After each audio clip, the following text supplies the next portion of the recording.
बिस्मिल्लाहिर्रहमानिर्रहीम। व्यूअर्स, मैं हूं डॉक्टर इरफान डार। मैं बाई प्रोफेशन कंसल्टेंट फिज़ियोथेरेपिस्ट और रिहैबिलिटेशन स्पेशलिस्ट हूं। मैं आज की जो मेरी वीडियो होगी उसका टॉपिक होगा थंब की स्टिफनेस।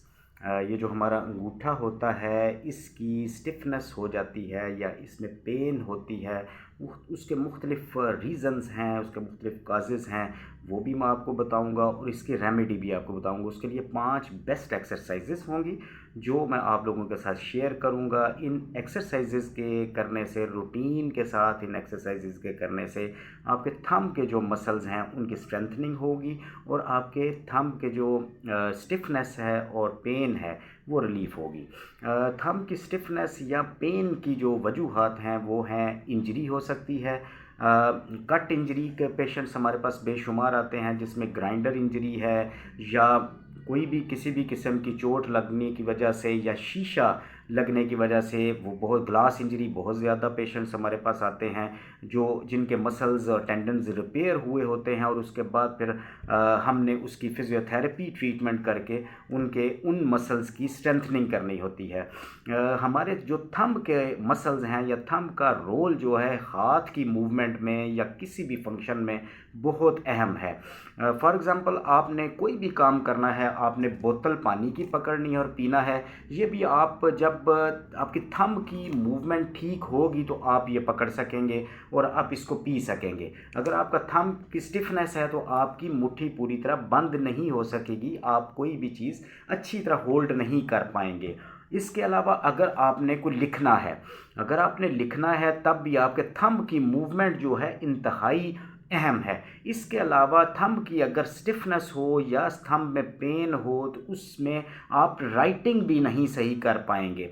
आपकी राइटिंग भी, जो आप राइटिंग करेंगे या जो लोग स्टूडेंट्स हैं या टीचर्स हैं या जिन लोगों का दफ्तरों में काम है, लिखने का काम है, वो भी अपने थंब की मूवमेंट और थंब की प्रॉपर फंक्शनिंग से अपने हाथ की फंक्शनिंग बेहतर कर सकते हैं। अगर उनके हाथ में थंब में स्टिफनेस या पेन होगी वो लिख भी नहीं पाएंगे। इसके अलावा अगर किसी ने कोई रिमोट इस्तेमाल करना है, जिस तरह फॉर एग्जांपल मैं ये रिमोट यूज़ कर रहा हूँ, मैं अपनी एलसीडी या एलईडी किसी भी या टीवी का कोई भी मैंने प्रोग्राम चेंज करना है तो मैं अपने थंब की मूवमेंट से करूँगा।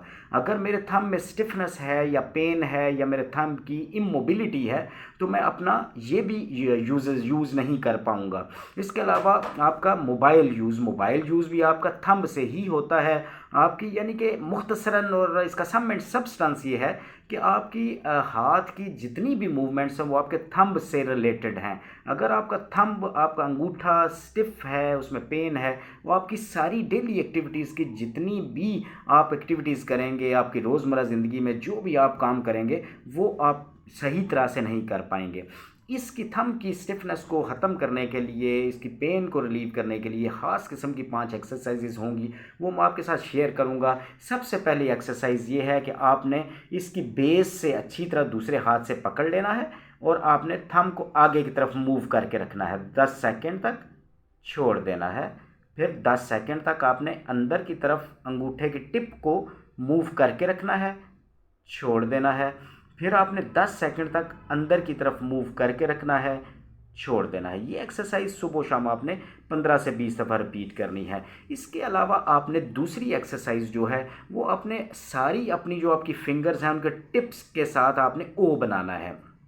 जिस तरह ये इंडेक्स फिंगर है, इस इंडेक्स फिंगर की मदद से, इसकी टिप की मदद से आप ओ बनाएंगे। इसको रिपीट करेंगे 10 दफ़ा, 2, फिर 3, 4, 5, 6, 7, 8, 9 और 10। इसके अलावा अगली जो फिंगर, जो मिडल फिंगर आपकी ये मिडल फिंगर है, इसकी टिप के साथ आप ओ बनाएंगे फॉर 10 टाइम्स। 3, 4, 5, 6, 7, 8, 9, 10। फिर आप ये जो आपके रिंग फिंगर है इसकी टिप के साथ आप ओ बनाएंगे। 10 दफ़ा ये एक्सरसाइज रिपीट करेंगे। फिर आप जो लिटिल फिंगर है इसकी टिप के साथ आप ओ बनाएंगे। 1, 2, 3, 4, 5, 6 7 8 9 10 वेल। इसके बाद आपकी तीसरी जो एक्सरसाइज होगी वो आपने सी बनाना है। अपनी सारी उंगलियों को फोल्ड करके और अपने थंब को थोड़ा सा इस पोजीशन में रख के आपने सी शेप बनानी है, छोड़ देना है। फिर आपने सी की शेप बनानी है अपनी थंब और अपने ये जो फिंगर्स की मदद के साथ, छोड़ देना है। फिर आपने सी बनाना है, छोड़ देना है। फिर आपने सी बनाना है, छोड़ देना है। ये भी एक्सरसाइज सुबह शाम आप 15 से 20 दफ़ा रिपीट करेंगे। हर एक्सरसाइज जो है वो 5 सेकंड्स तक आपने होल्ड करनी है। जब होल्ड करेंगे तो उस जॉइंट की जो मूवमेंट है वो बेहतर होगी और जॉइंट की जो स्टिफनेस है उसमें इंशाल्लाह काफ़ी हद तक रिलीफ होगा। इसके अलावा पांचवी एक्सरसाइज जो है वो आपने थंब की टिप को पकड़ लेना है और उसको अच्छी तरह आराम से घुमाना है। 10 से 15 दफ़ा आपने ये एक्सरसाइज रिपीट करनी है। थंब को पूरा आपने घुमाना है। फिर आपने पांचवी एक्सरसाइज जो है वो आपने थंब को अक्रॉस द पाम जो है वो लेके जाना है, लिटिल फिंगर तक छोड़ना है। फिर आपने अक्रॉस द पाम लेके जाना है, लिटिल फिंगर तक छोड़ना है। फिर आपने अक्रॉस द पाम लेके जाना है और 5 सेकंड्स तक यहाँ रोक के रखना है, छोड़ देना है। फिर आपने रिंग फिंगर तक अक्रॉस द पाम लेके जाना है, छोड़ना है। फिर आपने across the palm ring finger तक लेके जाना है, छोड़ना है। फिर इसके बाद मिडल फिंगर तक अक्रॉस द पाम लेके जाना है, अपने थंब को छोड़ना है। फिर आपने इंडेक्स फिंगर तक अक्रॉस द पाम लेके जाना है। ये 5 एक्सरसाइजेज हैं। इनकी मदद से आपको जो थंब की स्टिफनेस हो जाती है या थंब में पेन की कंप्लेंट होती है, जो बहुत ज़्यादा लिखने वाले लोग हैं या बहुत ज़्यादा हार्ड वर्क करने वाले लोग हैं, उनमें जॉइंट की स्टिफनेस और जॉइंट की स्ट्रेंथनिंग पेन वो रिलीफ इंशाल्लाह हो जाएगी। अगर आप मामूल से ये एक्सरसाइज करते रहेंगे तो आपको ये प्रॉब्लम, आपका थंब स्टिफनेस का प्रॉब्लम इंशाल्लाह आपको घर बैठे आप अपना रिलीव कर सकते हैं।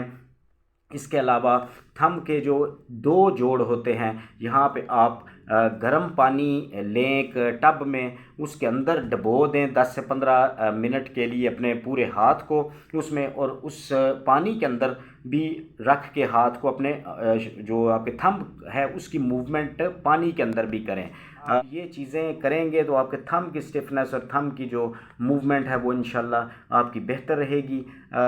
अगर आपको मेरी ये वीडियो पसंद आए तो मेरे चैनल को भी लाजमी सब्सक्राइब किया करें और मेरी इस वीडियो को भी लाजमी लाइक करें और शेयर करें। अल्लाह हम सब का हामी व नासिर। जज़ाकल्लाह। Thanks you very much.